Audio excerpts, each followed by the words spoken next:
অসমৰ ৬টা জনগোষ্ঠীৰ ভিতৰত টাই আহোম, মৰাণ, মটক, চুতীয়া, চাহ জনগোষ্ঠী, আদিবাসী আৰু কোচ ৰাজবংশী। এই ৬টা জনগোষ্ঠী জনজাতিকৰণৰ কাৰণে দাবীটো অসমত দীৰ্ঘদিনীয়া আৰু এই দাবীৰ ভিত্তিত বিজেপিৰ কেন্দ্ৰীয় চৰকাৰে ২০১৯ চনত লোকসভা নিৰ্বাচনৰ আগে আগে ৰাজ্যসভাত এখন বিল উত্থাপন কৰিছিল আৰু পৰৱৰ্তী সময়ত ইয়াৰ মডেলিটি ঠিক কৰাৰ কাৰণে অসমত এটা মন্ত্ৰীসভাৰ গ্ৰুপ অফ মিনিষ্টাৰ্ছ গঠন কৰিছিল যাতে এই তেওঁলোকৰ পৰামৰ্শৰ ভিত্তিত আইনখন বা বিলখন আগবঢ়াই নিব পাৰি। এই গ্ৰুপ অফ মিনিষ্টাৰ্ছৰ মুখ্য মানুহজন আছিল বৰ্তমানৰ মুখ্যমন্ত্ৰী হিমন্ত বিশ্ব শৰ্মা। তেওঁ ৰাজহুৱাভাৱে ঘোষণা কৰিছিল যে ৬ মাহৰ ভিতৰত এই গ্ৰুপ অফ মিনিষ্টাৰ্ছে তেওঁলোকে তেওঁলোকৰ প্ৰতিবেদন দাখিল কৰিব মডেলিটি সম্পৰ্কত। কিন্তু এই ৬ মাহৰ পৰা গৈ গৈ এতিয়া প্ৰায় ৬ বছৰ হ'ল, এতিয়া এই প্ৰতিবেদন দিছে, তাকো নিজৰ ইচ্ছাত নহয়। এই জনগোষ্ঠী ৰাইজৰ ৬টা জনগোষ্ঠীৰ ৰাইজৰ বিশাল আন্দোলন উজনি অসমত, নামনি অসমত, সৰ্বত্ৰ। ইয়াৰ পাছত বাধ্য হৈ তেওঁলোকে এখন প্ৰতিবেদন, গ্ৰুপ অফ মিনিষ্টাৰ্ছে এখন প্ৰতিবেদন এতিয়া দাখিল কৰিছে। এইটো ঠিক যে এই প্ৰতিবেদনে শেষ কথা নহয়, তেওঁলোকে তাতেই কৈছে এইখন ইণ্টাৰিম অৰ্থাৎ অন্তৰ্বৰ্তীকালীন প্ৰতিবেদন। তাৰ সহজ অৰ্থটো হ'ল এই প্ৰতিবেদন চূড়ান্ত নহয়, ইয়াৰ পাছতো চূড়ান্ত প্ৰতিবেদন আহিব পাৰে। প্ৰশ্ন হ'ল কেতিয়া? কাৰণ অসমৰ ৰাইজৰ সামূহিক দাবী যে ২০২৬ চনৰ বিধানসভা নিৰ্বাচনৰ পূৰ্বে জনজাতিকৰণৰ প্ৰক্ৰিয়াটো সম্পূৰ্ণ কৰিব লাগে। কিন্তু এই জনজাতিকৰণৰ প্ৰক্ৰিয়াটো সম্পূৰ্ণ কৰিবলৈ হ'লে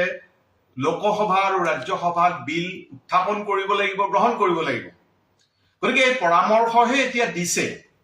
গতিকে এতিয়া এইটো স্পষ্ট হৈ গৈছে যে যি ধৰণে তেওঁলোকে এই প্ৰতিবেদন দাখিল কৰিছে আৰু প্ৰতিবেদনখন যদি সূক্ষ্মভাৱে অধ্যয়ন কৰা হয়, এইটো খুবেই স্পষ্ট যে প্ৰতিবেদনখনে এনেকে প্ৰস্তুত কৰা হৈছে যাতে সহজতে জনজাতিকৰণ প্ৰক্ৰিয়াটো সম্পূৰ্ণ নহয়। তাত সেইকাৰণে তেওঁলোকে কৈছে যে যেতিয়ালৈকে জনজাতিকৰণ নহয় তেতিয়ালৈকে বৰ্তমান এই যে ৬টা জনগোষ্ঠী, এই ৬টা জনগোষ্ঠী যিহেতু তেওঁলোক বৰ্তমান OBC হৈ আছে, অন্যান্য পিছপৰা সম্প্ৰদায় বা হৈ আছে, গতিকে তেওঁলোকক এই অন্যান্য পিছপৰা শ্ৰেণীৰ মানুহখিনিক নিজৰ শতকৰা হিচাপত অৰ্থাৎ যিমান পাৰ্চেণ্টেজ তেওঁলোকৰ পপুলেশ্যনত আছে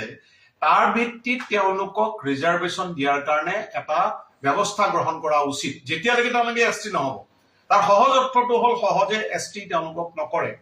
তাৰ লগতে তেওঁলোকে যিটো কৈছে যে ইয়াৰ কাৰণে তেওঁলোকে কাৰ কিমান পাৰ্চেণ্টেজ হ'ব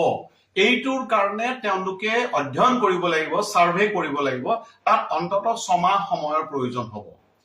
চাহ জনগোষ্ঠীবিলাকৰ ভিতৰত কোনটো জনগোষ্ঠীয়ে কেনেকে ৰিজাৰ্ভেশ্যন পাব তাৰ কাৰণেও সুকীয়াকে ছাৰ্ভে কৰিব লাগিব, অধ্যয়ন কৰিব লাগিব। গতিকে স্বাভাৱিক প্ৰশ্নটো হ'ল ২০১৯ চনত ৰাজ্যসভাত বিল উত্থাপন কৰাৰ পাছত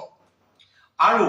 অসমত গ্ৰুপ অফ মিনিষ্টাৰ্ছ প্ৰথম অৱস্থাত বৰ্তমানৰ মুখ্যমন্ত্ৰী হিমন্ত বিশ্ব শৰ্মাৰ নেতৃত্বত মন্ত্ৰীসভা গোট গঠনৰ পাছত তেওঁ দাবী কৰিছিল যে ৬ মাহৰ ভিতৰত প্ৰতিবেদন দিম। ৬ মাহৰ ঠাইত ৬ বছৰ গ'ল, কিন্তু এই যে ছাৰ্ভে কৰা যিবিলাক প্ৰাথমিক কাম, এই ছাৰ্ভে পৰ্যন্ত এতিয়ালৈকে তেওঁলোকে কৰি উঠা নাই। বিভিন্ন জাতি জনগোষ্ঠীৰ পাৰ্চেণ্টেজ কিমান হ'ব, চাহ জনগোষ্ঠী বা আদিবাসী বিলাকৰ ভিতৰত কোনটো উপগোষ্ঠী বা জনগোষ্ঠীৰ কেনেকুৱা হাৰ হ'ব, সকলো কথা এতিয়ালৈকে অস্পষ্ট, কৰিব লাগিব, হ'ব লাগিব, এনেকুৱা পৰ্যায়তে আছে। গতিকে তেওঁলোকৰ যিটো উদ্দেশ্য, ইণ্টেনশ্যন, এইটো খুব স্পষ্ট যে নিৰ্বাচনৰ আগত মানুহক অন্ততঃ কিছু টোপ দি, মানুহক কিছু প্ৰলোভন দি পেলাই নিৰ্বাচনটো পাৰ কৰাব লাগে আৰু ইয়াৰ নামত নিৰ্বাচনত ভোটকেইটা সংগ্ৰহ কৰিব লাগে। গতিকে আৰু এটা কথা গুৰুত্বপূৰ্ণ, তেওঁলোকে কৈছে যে এই ৬টা জনগোষ্ঠীৰ কাৰণে, বিশেষকৈ ৪টা জনগোষ্ঠীৰ কাৰণে, ৪টা জনগোষ্ঠীৰ কাৰণে বা 3.5টা জনগোষ্ঠীৰ কাৰণে তেওঁলোকে ST ভ্যালি অৰ্থাৎ জনজাতি উপত্যকা বুলি এটা ভাগ নতুন এটা তেওঁলোকে শ্ৰেণীৰ সৃষ্টি কৰিব অসমত ইতিমধ্যে ST হিলছ আছে ST প্লেইনছ আছে এতিয়া ST ভ্যালি ঠিক তেওঁলোকে কৰিব এতিয়া স্বাভাৱিকতে গুৰুত্বপূৰ্ণ প্ৰশ্নটো হ'ল এই ভ্যালিৰ যিখিনি ST ভ্যালি হ'ব তেওঁলোকৰ কাৰণে নীতি যিখিনি থিৰাং কৰা হ'ব এখন ক'ত ৰূপায়ণ কৰা হ'ব কাৰণ ST হিলছৰ কাৰণে সুনিৰ্দিষ্ট অঞ্চল আছে ST হিলছ যিখিনি সম্প্ৰদায় তেওঁলোকৰ তাত ST প্লেইনছে বহুত সুবিধা নাপায় অৰ্থাৎ ভৈয়ামৰ জনজাতিয়ে পাহাৰৰ জনজাতিৰ ঠাইত কিছুমান সুবিধা নাপায় আকৌ ভৈয়ামৰ জনজাতিৰ য'ত সুবিধা আছে তাত পাহাৰৰ জনজাতিৰ বহুত সুবিধা নাই বিশেষকৈ ৰাজনৈতিক যিটো মানে ৰিজাৰ্ভেশ্যন এইটো নাই তেনেহ'লে ST ভ্যালি যিখিনি হ'ব তেওঁলোকৰ কাৰণে কি হ'ব এইটো কিন্তু কি এৰিয়া হ'ব কেনেকৈ কৰিব এইবিলাক কথা সম্পূৰ্ণ এতিয়াও অস্পষ্ট হৈ আছে আৰু এটা লক্ষণীয় কথা যে ইয়াৰ আগলৈকে যিমানবাৰে জনজাতিকৰণৰ দাবী বা অনুসূচীকৰণৰ দাবী কেন্দ্ৰীয় চৰকাৰলৈ প্ৰেৰণ কৰা হৈছিল অসম চৰকাৰৰ তৰফৰ পৰা অসম বিধানসভাৰ তৰফৰ পৰা সেই প্ৰস্তাৱবিলাক আছিল সৰ্বসন্মত আনকি শেহতীয়াভাৱে যিটো বিধানসভাৰ প্ৰস্তাৱ গৈছিল বিজেপি চৰকাৰ অহাৰ আগতে অসম বিধানসভাৰ পৰা সৰ্বসন্মত প্ৰস্তাৱ গৈছিল যে 6টা জনগোষ্ঠীৰ জনজাতিকৰণ হ'ব লাগে কিন্তু এইবাৰ আমি কি দেখা পাইছো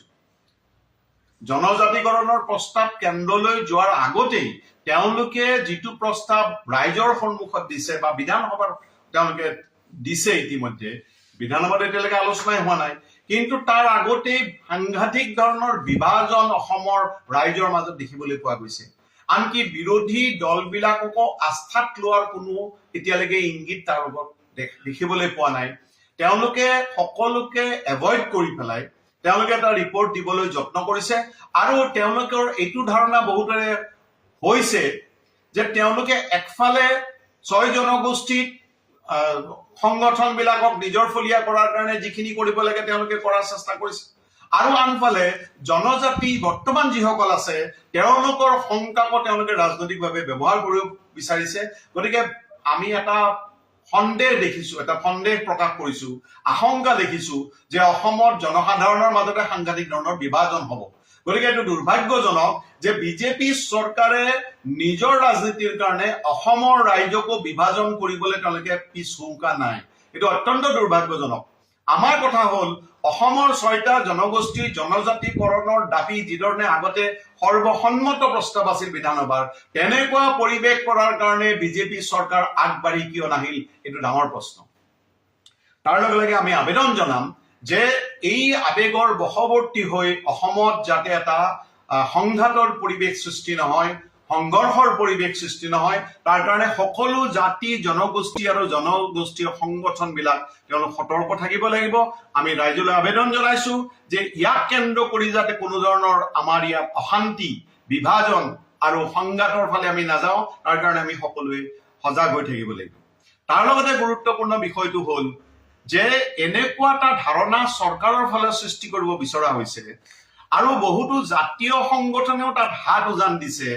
যে জনজাতি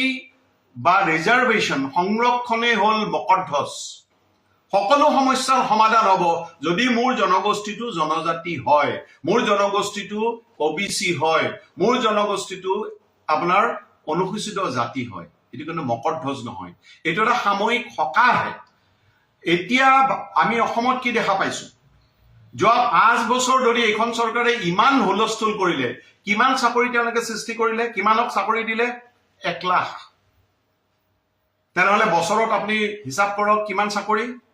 20,000 মাত্ৰ চাকৰি এখন চৰকাৰে দিব পাৰে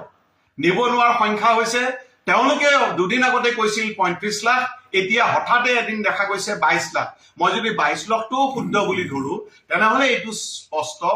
যে সংৰক্ষণ য'ত আমি পাম অৰ্থাৎ চৰকাৰী চাকৰি কেইটা আমাৰ শিক্ষানুষ্ঠানত চৰকাৰী শিক্ষানুষ্ঠানৰ সিট কেইটা এইকিটাৰে সকলো সমস্যা সমাধান নহয় যি ব্যৱস্থা আমাৰ চলি আছে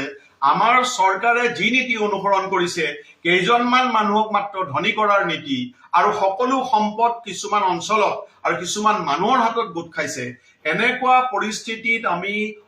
সঁচাকৈয়ে যদি আমাৰ কৰ্মসংস্থানৰ সমস্যা সমাধান বিচাৰো, আমি ৰাজনৈতিক সমস্যাবিলাকৰ সমাধান বিচাৰো, তেনেহলে ব্যৱস্থা পৰিৱৰ্তনৰ সংগ্ৰামখন সকলোৱে মিলি আগুৱাই নিব লাগিব। ইয়াৰ পৰা যিসকল বৰ্তমান জনজাতি আছে তেওঁলোকৰো কোনো বিকল্প নাই, যিসকলে জনজাতি হ'ব বিচাৰিছে তেওঁলোকৰো কোনো বিকল্প নাই। গতিকে এই জনজাতিকৰণেই বা জনজাতিকৰণৰ ফলত যিসকলে শংকাত ভুগিছে তেওঁলোকেও মনত ৰখা উচিত যে এই প্ৰক্ৰিয়াই মকৰধ্বজ নহয় যে সকলো বেমাৰতে একেদৰেভাৱেই কাম কৰিব। আমি ব্যৱস্থা পৰিৱৰ্তনৰ যুঁজখনো আমাৰ এই যে সংগ্ৰাম, এখন ন্যায়সংগত সংগ্ৰাম, 6টা জনগোষ্ঠী জনজাতিকৰণৰ দাবীটো ন্যায়সংগত, আমি সকলোৱে সমৰ্থন কৰো। তাৰ লগে লগে কিন্তু ব্যৱস্থা পৰিৱৰ্তনৰ সংগ্ৰামখনৰ ফালেও আমাৰ যুৱ সমাজে কিন্তু দৃষ্টি ৰাখিব লাগিব, সেই সম্পৰ্কে সচেতন হ'ব লাগিব।